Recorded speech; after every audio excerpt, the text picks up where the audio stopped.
Race seems to be the #1 issue on the campaign trail, or at least one of the hot-button issues. And people are wondering, is the media treating both of these candidates fairly? Let's bring in the former CEO of Godfather's Pizza, radio talk show host, and was a presidential candidate himself, Mr. Herman Caine. Nice to see you this morning. Thank you. What do you think? Happy to be with you. Well, we appreciate you being here. Is the media treating both of these candidates fairly? Absolutely not. All you have to do is look at the fact that there are two perceptions of race relations in America. And the media, they only play to one. You have race relations through the lens of the liberal media, and you have race relations through the experience that people have every day. And that's the big difference that the liberal media does not make a distinction of. My experience with people I'm around every day does not say that we have a divisive, negative race relationship in America. I went to the grocery store yesterday to get a loaf of bread. White people were taking pictures with me. What kind of divisive, negative situation is that? So I don't see race relations the way the liberal media does it through the lens of the media. It's two perceptions, and they don't distinguish between the two. How do they get past? I mean, the difference here is they go after his tone, the way he articulates these things, as opposed to the policies he's talking about, which have failed the inner cities, where they're controlled by Democrats for decades, whether it's education or employment or policing. How does he get through the tone to the actual substance? The reason they attack his tone is because they can't attack his content. And here's the other thing that has Hillary and all of the Democrats upset. Donald Trump is taking his message about how the Democrats have deceived them for decades directly to the black community. They are livid. Donald Trump will get criticized if he doesn't go and talk to black people. He's going to get criticized if he goes. They don't want him to go because he's going to tell them the truth, like the things you referred to. Right. Donald Trump tells the truth. Hillary Clinton ignores the truth. All you have to do is look at those statistics you referred to, and the black community has not benefited from liberal Democrat policies in decades. He's simply telling them the truth, and some of them are understanding it. Well, if you were calling Herman Caine on Sunday night, you got voicemail because he knows the VMAs were on, and everything stopped at the Caine household because the VMAs are on.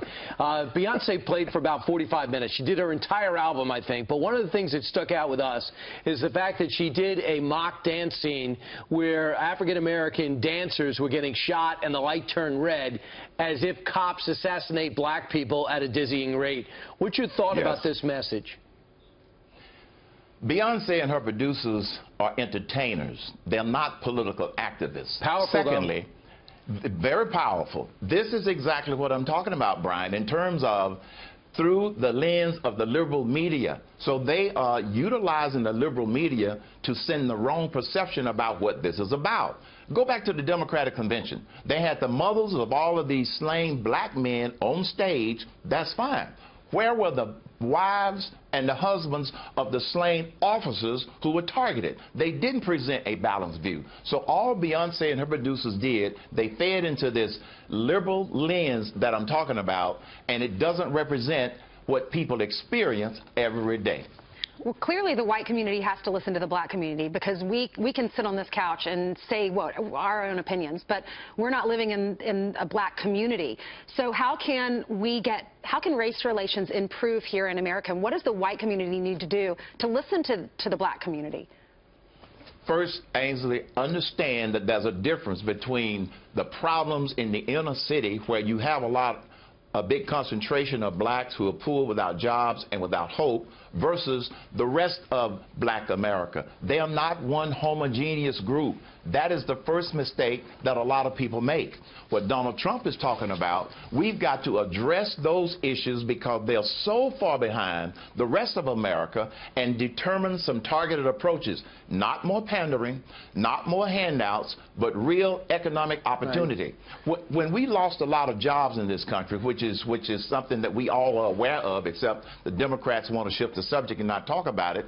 When you talk about we have less jobs than we had 7 years ago, you have even less in the black community. When you talk about more people on food stamps, you have even more people on food stamps in the black community. This is what Trump is saying we've got to address, and you address it with economic prosperity, not with economic stagnation, which is what Hillary who is Obama 3.0, want to bring to America. And she'll say the same thing because she wants to be his third term.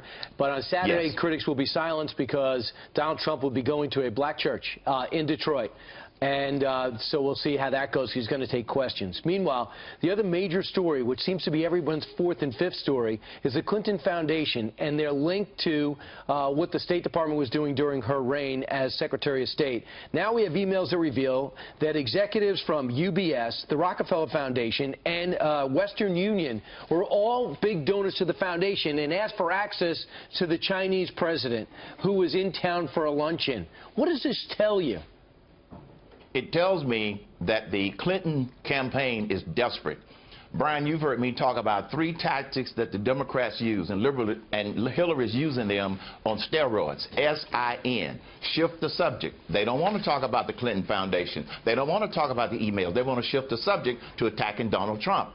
Ignore the facts. They want to ignore the facts in the black community. They want to ignore the fact that for the first quarter of this year, we had an anemic 1.1 GDP growth and name calling. They have taken name-calling to a whole new level. They've called Donald Trump a racist. He's not. They called him a bigot. He's not. And then her campaign manager recently called her, I don't even know what he called her, but it doesn't make any sense.